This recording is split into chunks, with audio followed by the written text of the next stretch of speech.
talking to him.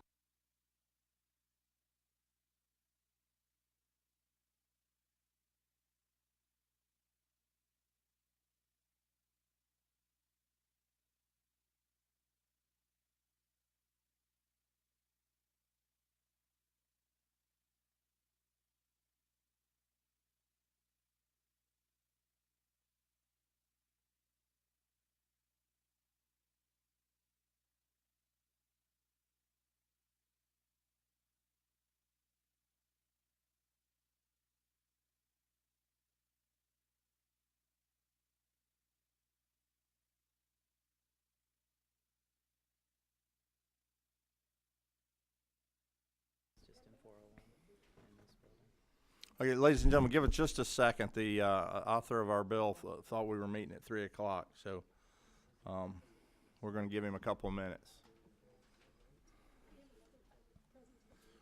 We do. Senator Seaball, how long is your presentation?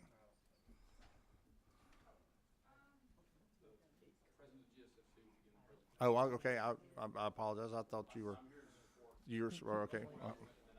My apologies to my apologies. Okay. Well, we're gonna try. We have some members that have to multitask here, be in two places at once. So we're gonna wait just a few minutes on Representative Turner so we can do the legislation and let these folks go to other votes if they need.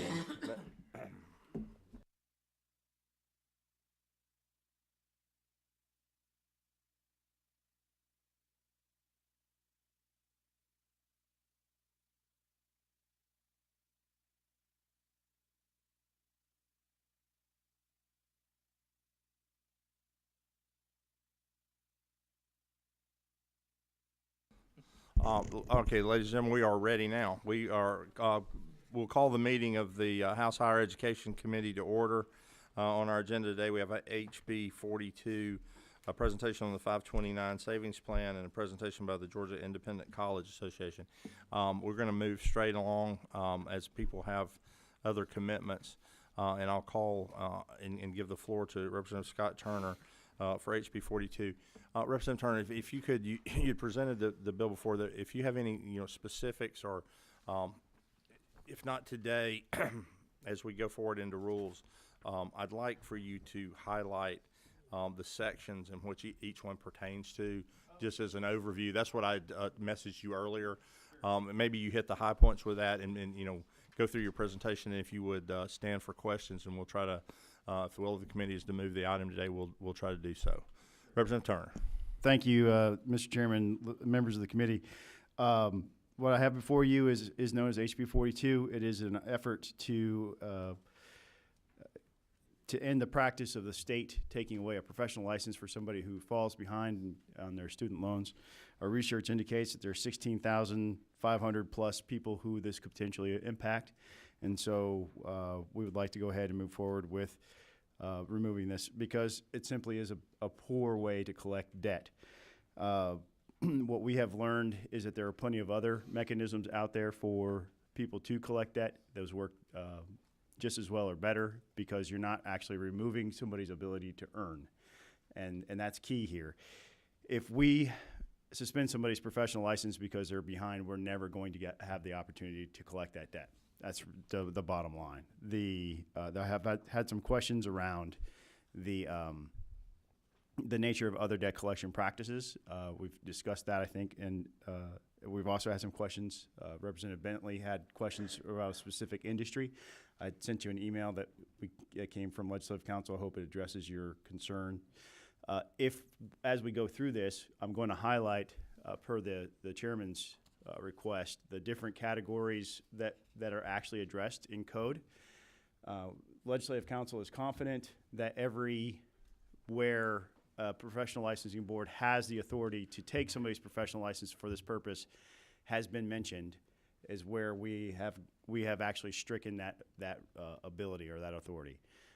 If a certain industry is not mentioned in this bill, it's because it is not specifically allowed for by code. However, because there are opportunities for the boards to create policies, we have an additional section that has a kind of a wraparound that says it doesn't matter what industry you're in, this is not something we're going to do in Georgia.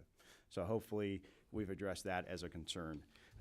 So with that, yes, sir. Let me just ask, just to be clear, because there's been some questions, and I know you're going to get into the bill. But to be clear here, this just takes away the board, the Secretary of State's Office, the Board of Licensure, ability for a sole reason of being behind on your student debt. They would not take your certification.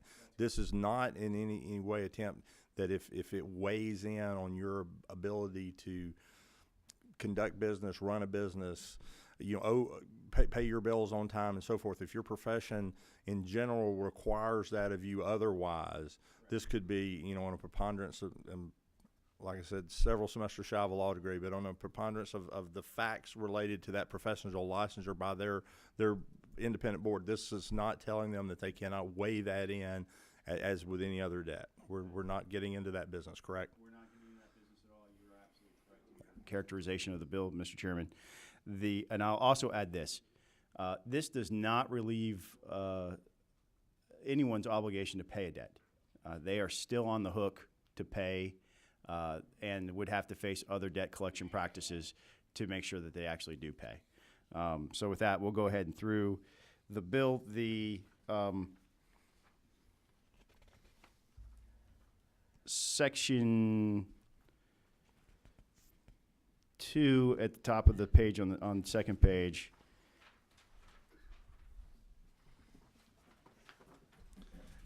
Let me interject here just for the committee members, because I had asked the representative to outline for future reference outside the committee for the Rules Committee and perhaps for the floor specific sections and specific professions. If the committee does not feel the need for that today in the interest of time, I will. That was my question for later on for the whole House that didn't have the opportunity to listen to this before. So I won't belabor the point. I know there are members that have to go. So let me ask the members, do you all at this point need to hear that again from the first meeting? Or is the gentleman's representation that this includes everybody that is impacted, is that sufficient for you and he can provide that for us as it moves forward? I see no objection to that. It appears you are off the hook from that level of detail this afternoon. So with that, Representative, do you have anything further that you would like to? No, I was excited to see some of the support that we had. Since we had our first hearing, there's been a lot of media coverage, or a lot of positive media coverage. Mr. Galloway of the AJC did a Sunday column on the bill. I learned actually at lunch today that the Georgia Chamber is going to scorecard this bill.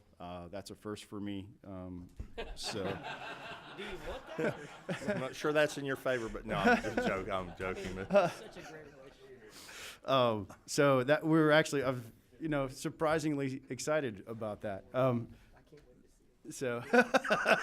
I'm going to frame that letter. Yeah, I bet you will, Representative. So with that, I'll just open it up for if there's anybody that had any outstanding concerns or questions. Thank you. I have Representative Bentley. Is that you, number 4? Yes, thank you, Mr. Chairman. I just want to thank the representative for your work on this bill and for your consideration to the funeral industry to this legislation. Thank you. Yeah, absolutely, Representative. Thank you. Further questions of the gentleman? Again, while I'm going to give just a brief time for the other members to ask a question, to say again, there have been some conversations about varieties of folks around that may or may not believe that licensure is or is not necessary for one or more of the professions that are missions here.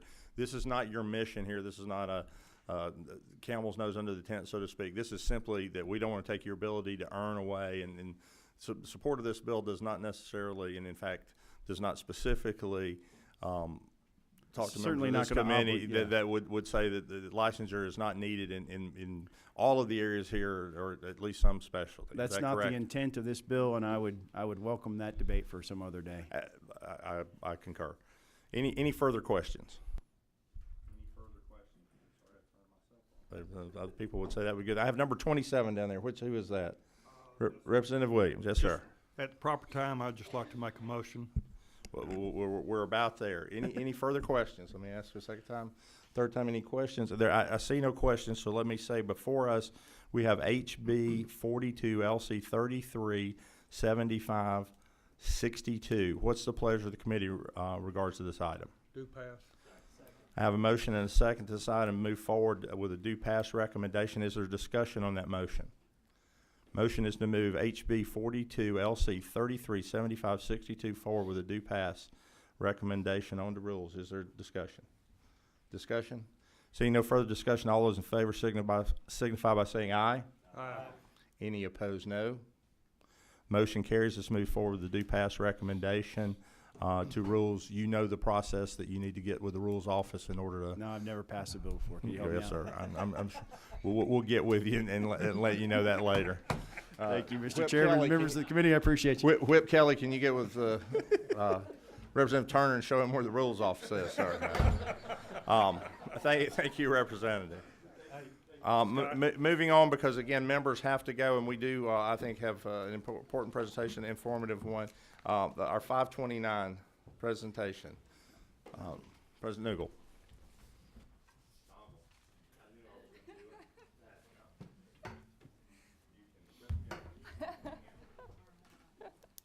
Mic's off. It's all good.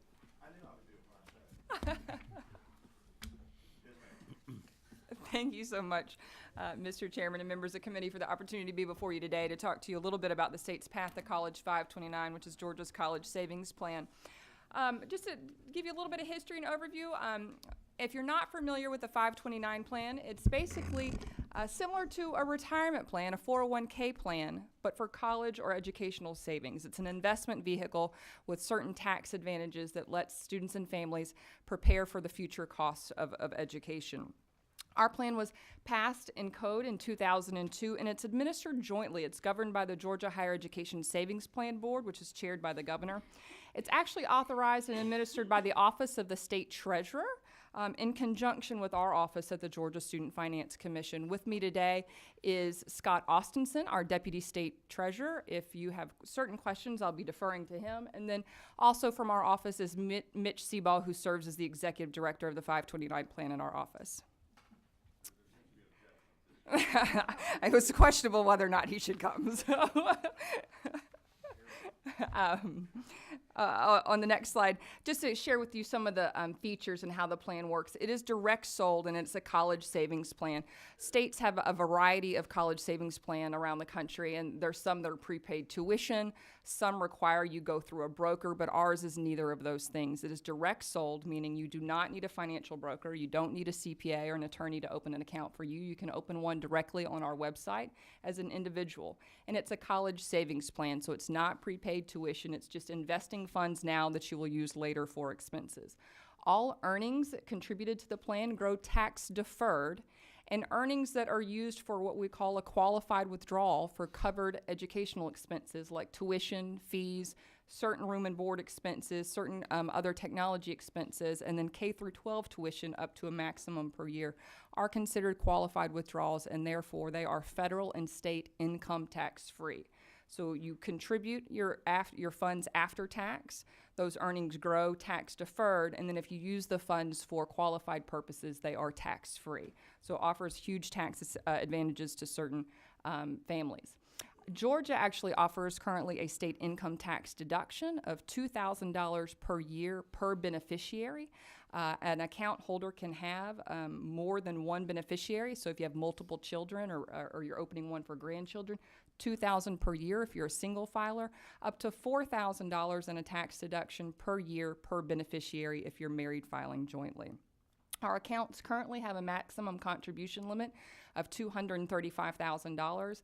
After that point, you can no longer contribute, but your account can continue to grow in earnings. A few other of the plan features: there are no maintenance fees, no startup fees, only an annual asset-based fee. You can open an account with as little as $25. You can do that by going to the Path to College 529 website. We'll mail you an enrollment kit. It's easy as that. Contributions are made after tax, and we currently offer 7 different investment options, ranging from a different variety of assets and options based on really how old your child is and how long until you anticipate needing those funds. Wanted to share with you some of our highlights from FY18. The past few years, the team has done a great job, both at the State Treasurer's Office and with Mitch and his team, and the plan has grown really tremendously, up to double-digit growth in a number of different areas. As of June 30th, FY18, we had over 162,000 active accounts. We opened over 18,000 accounts alone in FY18, which is almost a 20% increase over the prior fiscal year. And they set month-specific records for every single month last year in new account growth. Assets under management as of June 30th was $2.7 billion. We crossed a threshold in the last year or so that reduced fees on those accounts. That also was a 15.5% increase over the prior year. In terms of contributions, money that families are putting in, $347 million in contributions to accounts in FY18, which again was almost a 20% increase over the prior fiscal year. And again, setting month-specific records for all 12 months in FY18. They've done a great job. Year-to-date FY19 through December, we currently stand at 167,000 active accounts. Accounts are constantly being opened and then closed as funds are withdrawn for education purposes. December ended with $2.7 billion assets. As you know, the market's been somewhat volatile, and some of our performance metrics definitely reflect that. But I believe Mitch reported to me that at the end of January, we're up to $2.8 billion in assets under management, representing the amount invested and saved for future education expenses. And nearly $855 million has been used to date to offset education expenses by students and families in the state of Georgia. I won't go through a ton of detail on the next few slides. This slide shows pretty much just what I've told you, only graphically, if you prefer that look. And I'm sure Patrick has a presentation we can share with you afterwards if you want that detail. The next couple of slides, slide 8, shares with you our comparison to other similar plans around the country. So this slide shows account growth compared to other nationally direct sold plans, so other plans that operate like ours. And as you can see, the green line, we're outpacing other national plans in terms of year-over-year account growth. In assets under management, again, the green bars on the right side of those charts represent our Path to College 529 versus other similar nationally direct sold plans. Everywhere across the country, assets under management were overall lower in growth. We still grew in 18, but at a slower rate, and most of that's because of some of the market performance, but still we're performing better than many of our peer plans around the country. And again, account growth in FY18, looking at some of our specific states that we compare ourselves to, Kansas, Missouri, Oregon, Pennsylvania, those are the plans that are most like ours. We're ranking right at the top at 8% account growth in FY18 over the prior year. And same with assets under management, we're ranking near the top with around 15% compared to our other state peers. On slide 12 is a comparison of our fees compared to other states, and our fees average on the lower side compared to some of the other plans. We've done a great job to kind of keep those fees at low, and as we encourage families to open up new accounts, when we hit certain thresholds in our assets, the fees to everyone are lowered from TIA-CREF. So we feel very strongly in the efforts we've made there.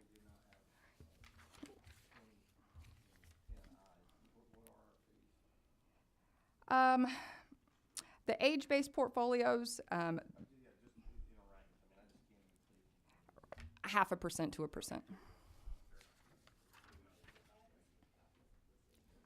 Certainly. Looking at the state incentive comparison, this is just, again, a chart that compares what other states are doing to incent their citizens to open a 529 account. As I mentioned, in Georgia, we offer a state income tax deduction, currently at $2,000 for single filers, up to $4,000 per beneficiary for couples that are married filing jointly. Other states, I think the top incentive we've seen is in Pennsylvania. They offer an incentive, a state tax deduction of $15,000 per beneficiary. Some states highlighted in there are noted as parity, meaning if you're a resident of that state, it doesn't matter which 529 plan you invest in around the country, they'll give you the benefit for theirs. If you're a Georgia resident and you choose to open a 529 account administered by another state, you're not going to get the state tax deduction. We want you to invest in ours. These states have chosen to go a different route and do that, but we're currently focused on Georgia's plan for Georgia's residents. Just to share a little bit where we are with our marketing and what we're doing to increase those accounts and to encourage families to save. We share that responsibility in marketing with our plan manager, Tia Kreff. They allocate almost $1 million a year in marketing of this program, and they have some core things that they do. The Tax Day Baby is a big promotion. It includes a sweepstake as well as the 529-day baby, which is May 29th. One of our most successful efforts is the newborn sweepstakes and our partnership with Tia and that, as well as data that we collect from the Department of Public Health. Every newborn or parents of a newborn in this state should receive a flyer from us within weeks of their child's birth. The earlier we can get them to open an account, the longer they have to save, and that's been one of the most successful campaigns that we have run. On GSFC side, the budget that we administer for marketing is more of a grassroots effort, and we partner with other organizations that we feel like have the right population. So we've partnered with Commissioner Jacobs at the Department of Early Care and Learning, and we hold the We Care Child Care Sweepstakes, partnering with child care centers around the state to get information into the hands of families, as well as Georgia soccer collaborations. Thousands and thousands of families have youth that participate in youth soccer, and so we feel like that's a great venue to get information in their hands, and it's been pretty successful so far. We're also getting more and more into digital media, and I've got an example of some of the things we're doing.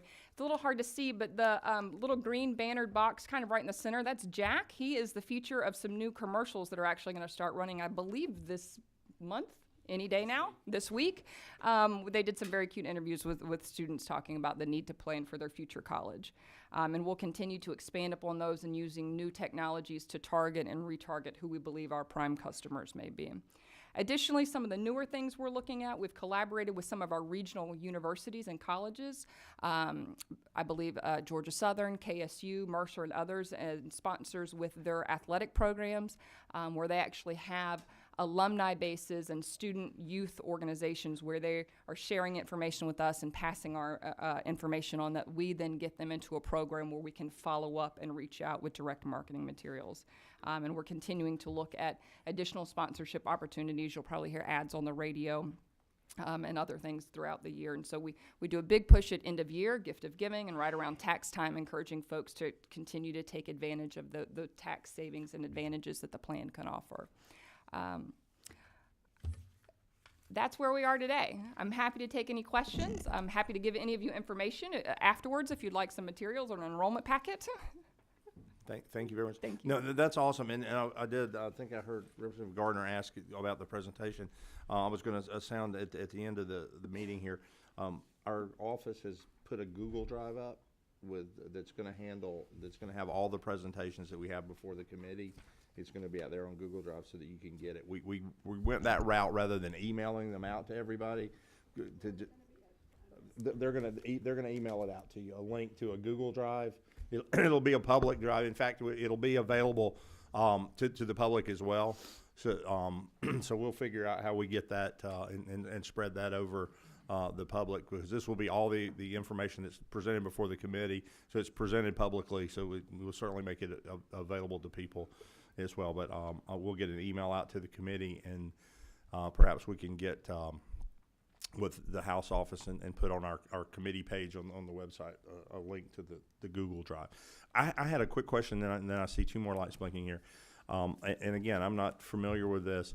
You mentioned $2,000 limit, per individual, or $4,000 per, joint fund per beneficiary. That's to get the deduction. Is there a limit in how much one can put into a 529 plan on an annual basis per beneficiary? My question is, let's just say that you had grandchildren. I actually have those. That if the parents are doing one and the grandparents might want to do one on the other side, is there is there a limit amount that can go into a single 529 plan for a single beneficiary if it's coming from multiple sources? For instance, could our family put $4,000 in for a beneficiary? Could their mother and father also put $4,000, and if so, would both get a deduction? Yes, sir. That's correct. The only limit is, and correct me if I'm wrong, but a $235,000 limit, and that's lifetime for the account. I love my grandkids, but I'm going to need to get with the lottery folks to win that in order to put 235 in. Thank you very much. Number 14, is that? Yes, ma'am. Yeah. I'm sorry, but can Can you hear me? Yes, ma'am. I have a problem. Yeah, I don't really have a question as to you, Mr. Chair. Is it at all possible, because this happened the last time, you know, I like to read in advance when we have this thing. Could you actually make, yeah, you know, because right there, I can't even see. These slide presentation, I mean, they are good and they're nice, but I need an actual copy of it, okay? I hear you, Representative. Yeah, to get the document, we'll work on that certainly, and you could make that available to us. Yeah. Yes, sir. Is that, Representative Park, is that Chiefs number 17? Thank you, Mr. Chairman. Thank you for your presentation. I'm also a little unfamiliar with the 529 plan, so again, I thank you for all the information. One question I had was, how closely tied are these plans to the fluctuations of the stock market? Because I know you had mentioned something about that. You know, are there, are these funds guaranteed? Just would you be able to Sure. enlighten us, please? I'll speak generally. They're not guaranteed. There is fluctuation. The state treasurer's office manages the investment side of it. So I'm going to let, if you don't mind, Scott Austinson, our deputy state treasurer, speak to that, if you can. Yes, of course, Representative. Thank you. Is it on? Oh, yes. Representative, thank you. So the question is, how tied are they to equity? Well, first of all, just to confirm, there are no state guarantees. It is like any other investment of a normal retail investor investing in the stock market. There are no guarantees. However, all of our funds are very conservative, and they are tailored to specific time horizons, as well as the understanding that we have a very conservative bend. I would tell you about, roughly guessing, about 50% or so, 40 to 50% is in some form of equity, but it is up to the individual parent or contributor to make the decision. Of the 7 options that are offered, as President Nagel mentioned, a number of them include equity options. So the 2 managed portfolios include equity options, and they're managed, which means at the very early age of the beneficiary, when they're, say, 0 through 4, a preponderant amount of the investment is in higher risk elements of the stock market, for example, and in some cases even high yield. And then as the beneficiary ages toward age 18, it moves into the cash portfolio and moves very much away from equity. There is one portfolio which is self-selected by the contributor, and that is the 100% equity portfolio. It is an index. All of our portfolios are both equity and fixed income are indices, so it's tied to an index. Thank you so much. Yes, sir.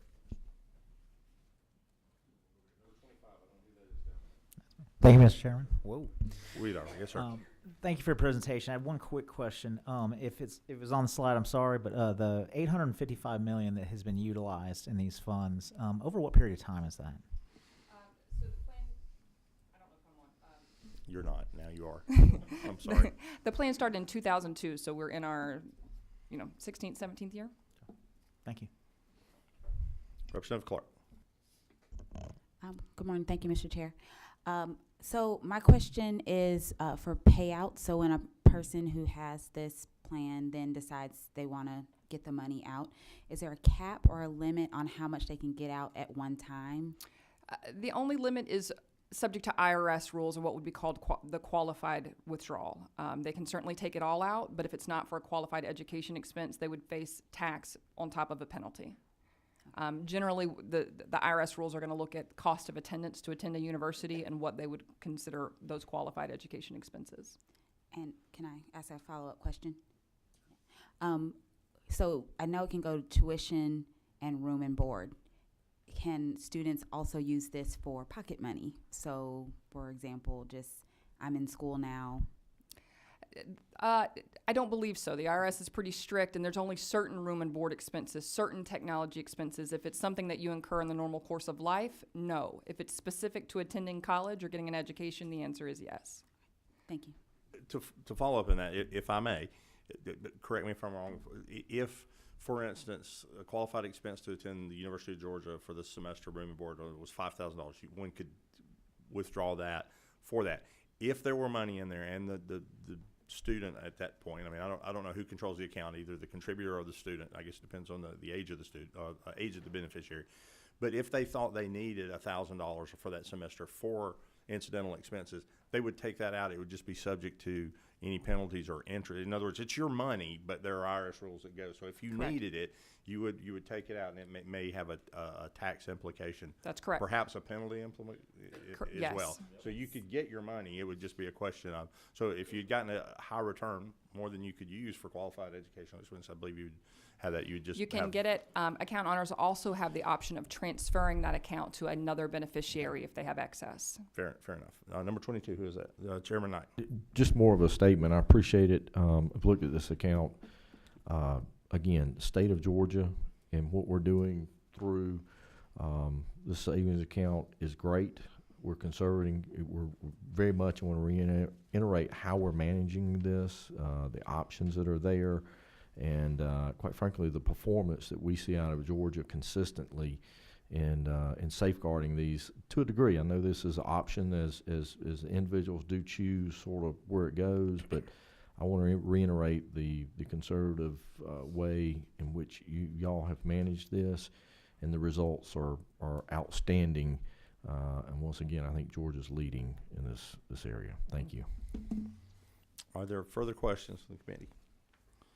If not, thank you very much. I really appreciate doing this. I think it's something that I think we could do a good job, each of us individually in our districts, of helping you market it without you having to spend money. And I'm going to follow up with you further, because I'm sure you have an online presence that points to this, and I think we'd all be well suited to point to there or link to there and make that available. Thank you very much. Thank you.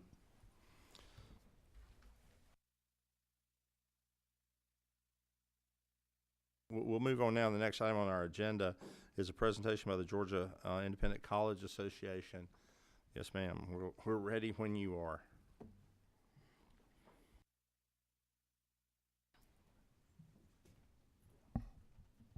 Great. Okay. You should have a copy of this presentation in your packet. And you have this, but also of the PowerPoint. You're welcome, and I love your Clark Atlanta red. My name is Susanna Baxter. Mr. Chairman, thank you for allowing me to speak today on behalf of Georgia's private not-for-profit colleges. The 24 member institutions of the Georgia Independent College Association consider themselves partners with the state for the public good. You have in your packet a publication that's called Descriptives. This is our annual fact book, and you'll find all sorts of information about our member institutions, the types of students we serve, private not-for-profit colleges as a sector, and then other interesting things about each institution, for example, denominational affiliation and those types of facts. You also have a page in your document that looks like that one up there that is a snapshot of the students from your district that attend a GICA member institution. And so you will be able to see on that sheet what are the most popular schools that students from your district attend that are not-for-profit private colleges, as well as their GPA and other interesting facts, majors, and that sort of thing. If you have any questions about information found in this document or on that district report, let me know.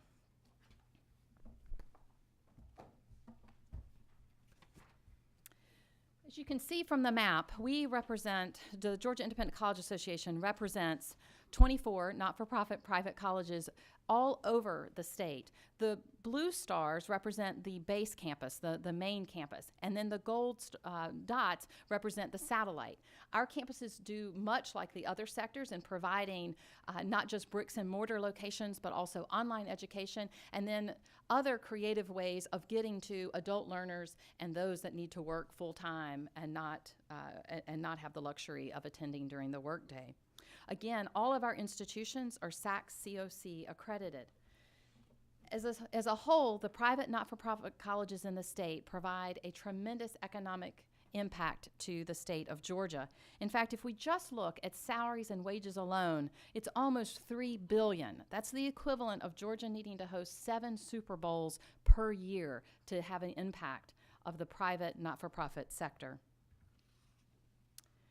You can see, and I'm sorry that in the conversion, it's changed some of the spacing on the slide, so I apologize for that. But you can see the list of our institutions up on the screen.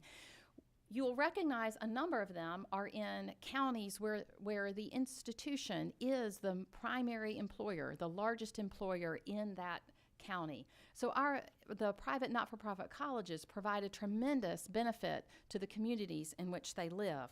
Now I want to explore briefly with you the types of students that are served by the private not-for-profit colleges. You can see 72% of our students are undergraduates. 37% of the students that attend a private not-for-profit college receive the tuition equalization grant, and we are grateful for that support. The private not-for-profit colleges are a very diverse group of not only institutions but also the students that we serve. The private not-for-profit colleges serve majority non-white students.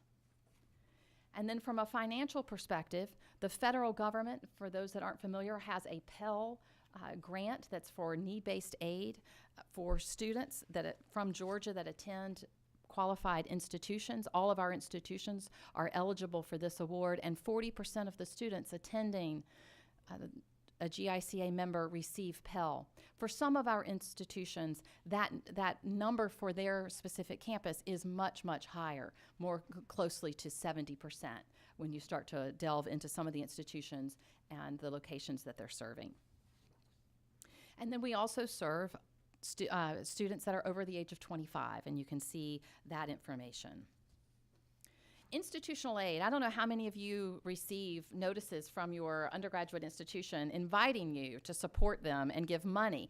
Those dollars typically go to an annual fund, and annual funds support institutional aid. So institutional aid is money that is raised year over year over year from corporations, private donors, and such. And with the private not-for-profit colleges, over $128 million was distributed in institutional aid in the last year that data is available.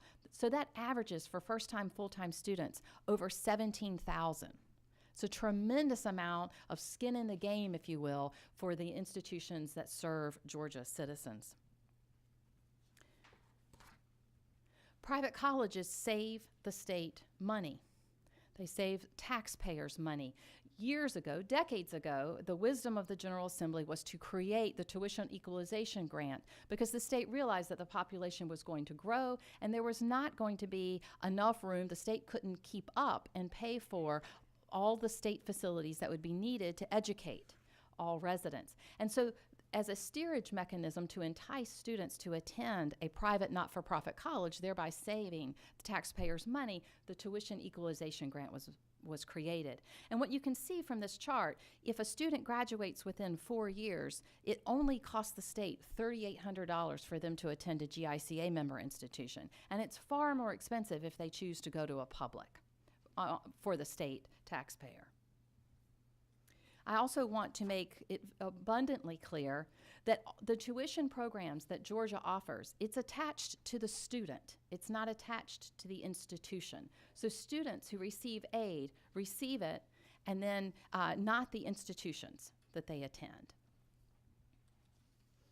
From a dual enrollment perspective, and you'll hear more from me this afternoon on dual enrollment, so I'll just briefly say that over the past 2 years, we've served over 9,700 students in dual enrollment across almost all the counties in Georgia. And we serve students well. We are graduate, the private not-for-profit colleges graduate in a faster rate students in 4 years than the other institutions in the state. Now we partner with the state. The Georgia Independent College Association partners directly and then brings in our institutions to partner in a number of ways. I'm going to highlight some of those briefly. We voluntarily participate in the Georgia Awards longitudinal student data system. And so we believe in transparency and in providing people that are interested in educational policy data in which to produce that sound policy. Many Georgia independent colleges have paid to participate in the Georgia track system. And I should say all of these partnerships are paid for through the colleges themselves. we participate in the sexual assault and prevention realm with our independent colleges, but also with the state. We've, in fact, are on year 3 of a federal grant that we have partnered with the university system as well as the technical college system in order to address this pertinent topic.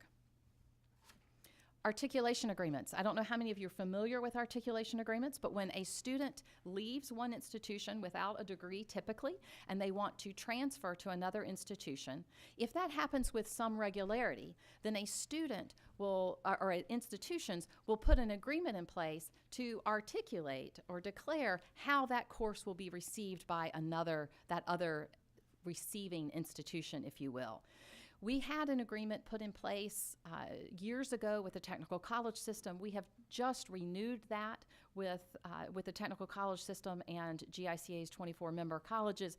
Over 80 courses are included in discussing how those articulate. So a student who starts at TCSG and decides that he or she wants to continue to get a bachelor's degree has a place to go within the not-for-profit private sector. This does not limit, however, just to those 80. I would be remiss if I didn't point out that many of our institutions have individual articulation agreements with specific TCSG institutions around a particular program.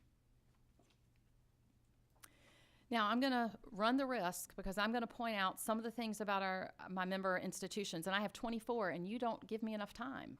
So I'm going to talk about some of them, and I have picked these examples because I want you to see the diversity and the different ways in which we are serving Georgia and meeting Georgia's workforce needs. I think of Andrew College down in Cuthbert, Georgia. There was such an outcry of the shortage of nurses in Southwest Georgia that Andrew College has started a nursing program for LPNs in that region because that's the level of nursing that was needed. They've also created a timber management major because that's the major industry down there and there was a need. Berry College also recently added a nursing program which is set to double its size in fall 2019. I don't know how many of you have ever been a part of a school that started a nursing program, but it's one of the more costly programs that you could start. The technology required, and Georgia's independent colleges are committed to helping fill the nursing shortage. Emmanuel College in Franklin County started a diversified agriculture program to better meet the needs of their county. LaGrange College. If you look at LaGrange, 45% of the nurses at Wellstar, West Georgia, that are in the hospitals are LaGrange graduates. That's a tremendous impact for that region. Thomas University, this one's very unique. Thomas is working with their community to bring in industry that's currently there who does not understand how to become a Department of Defense supplier. And so they're providing training to get everybody their cage codes and all the paperwork that needs to be filled out because they understand that a thriving South Georgia will help Thomas and that Thomas can help make South Georgia thrive. Point University just started a master's in operations management with a concentration in supply chain management. This was at the direct request of their county's Economic Development Council. Reinhardt University has created a public safety institute. As you know, Cherokee County, its population is growing, and all the counties surrounding there, and the need for qualified law enforcement is great. And Reinhardt has multiple degrees to try to fill that need and partnerships with law enforcement officers and offices in that region.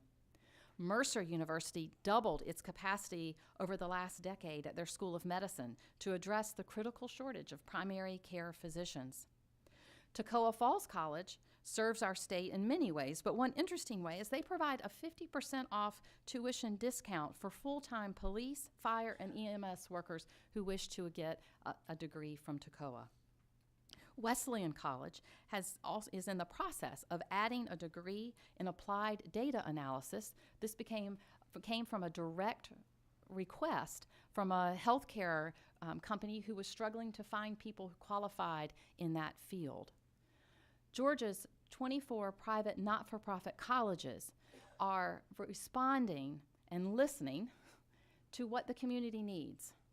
and it is an honor to represent them. I hope if you have not made your way to a private independent college that you will receive an invitation and take that invitation seriously and attend and go and see for yourself the magnificent things that these colleges are doing to serve the public good. Thank you, Mr. Chairman. Thank you, Dr. Baxter. If you would, stand for questions if we have Absolutely. any from the committee. You're not obligated to do so, but we appreciate your More than willing. testimony. Yes, number 17, is that Roosevelt Park? Yes, sir. Thank you, Mr. Chairman. Thank you for your presentation as well. I had a question about student loans. I know we passed a bill out of this committee earlier today about ensuring that, professional licensing boards can't. So do we have data in terms of what the average student loan amount is for private college students versus public? And Yes, we do. And I can't rattle off the public number. I'll let the other systems speak to their number. For the private not-for-profit colleges, I'm pleased to say that Georgia's number is less than the national average. We're around 25 to 26,000 in debt for a 4-year degree. That is considered a modest loan amount, and we have a number of students that never have to take a loan. It's a larger percentage. I want to say it's 45%, but it's been a minute, Representative Pack. I'll have to get that to you, but since I've looked at that. Thank you. If I may ask a follow-up, are there any ways, especially given that the student loan bubble is one of our biggest in the nation, are there ways in which these private institutions, private not-for-profit colleges, trying to be mindful of how much debt students end up taking upon themselves? Absolutely. I can think of a number of examples with that question. I think one thing to know is that institutional aid number that I talked about. If I were to show you the trend line for institutional aid, you would see how dramatic that increase has been over time as institutions are trying to raise more money to provide more scholarship funds. To that end, I'll say there is a good bit of collaboration across institutions. So if a library, for example, with the AU Center can be shared, it is, or other types of collaborations. We work with our member institutions on professional development, on compliance, on procurement, a number of ways to try to drive costs down. I also think about a program that, say, Clark Atlanta is a great example for this program. And I'm looking at the representative because we've met each other at Clark Atlanta this summer. But at Clark Atlanta, they have a financial literacy program. And SAC-COC requires all of their accredited institutions to now focus on financial literacy. Clark Atlanta was way ahead of the curve. And so they work with their students to teach them what it is to be reasonable, what's a reasonable, how do you manage your finances? I shouldn't say reasonable, how do you manage it? I will say one of the issues that we face as a country with student loan debt is at the federal level, institutions, public or private, are not permitted, if a student has applied for a direct loan through the federal government, the financial aid director is not permitted to say, you don't need that much. I'm not going to let you borrow that much. That is one of the things that we have been working with Senator Isaacson and on both sides of the aisle with the delegation. And I think it's fair to say that there's broad support on both sides of the aisle that in the higher education reauthorization bill that's due out this year, that we're going to see that ability to come in, because this is not the case in all circumstances, but you might have a student that is asking for a really large loan. You know that they really don't need it. If they would take the campus job you were offering, if they would do this, they wouldn't have to take that much out, and they're setting themselves up to default, essentially. And we don't like that. Nobody likes that. And we have, by the way, a very low default rate. I think our average in Georgia for private, not-for-profit colleges is 7%. Thank you so much for all the in-depth answer. Hi, and thank you for your presentation. It was amazing. So my question actually is kind of similar to Representative Park's question. So for the low-income students or the students who get these grants, how much more of a financial, I guess, I don't want to say burden, but how much is left over for them to still pay after being eligible for both Pell Grant and the TEG? The answer's going to differ from campus to campus, and let me tell you why. So I'm not skirting the answer, and I can get you some examples of what it means. An institution that values diversity, both economic or pick your way, but if an institution values diversity from an economic perspective, because and the answer is yes, we tend to do that. We think it brings value to have different perspectives across the campus, then the aid package is going to be different for different students. And there's varying depending on family need, how many students, how many people from that family are in college. All of that differs into how a financial aid package is created. But again, our average debt burden is $26,000. You don't have low-income students. That's our sweet spot. That's who we serve best, or not best. That's who we serve a large number of students. Thank you. No further questions. Thank you very much Thank for you. your presentation. Ladies and gentlemen, that concludes our agenda this afternoon. Is there anything further that anyone would like to bring before the committee? If not, then let me say again, you will get an email, electronic communication from our office shortly. But perhaps if you don't see it by tomorrow, let us know. But we'll get an email out to give you access to a Google Drive with the information, and we'll get that posted with all due speed to the House website if we can at all, and if not, we'll find a different way to make it publicly available. If there are no further business before the committee, will stand adjourned without objection. Seeing no objection, we'll stand adjourned.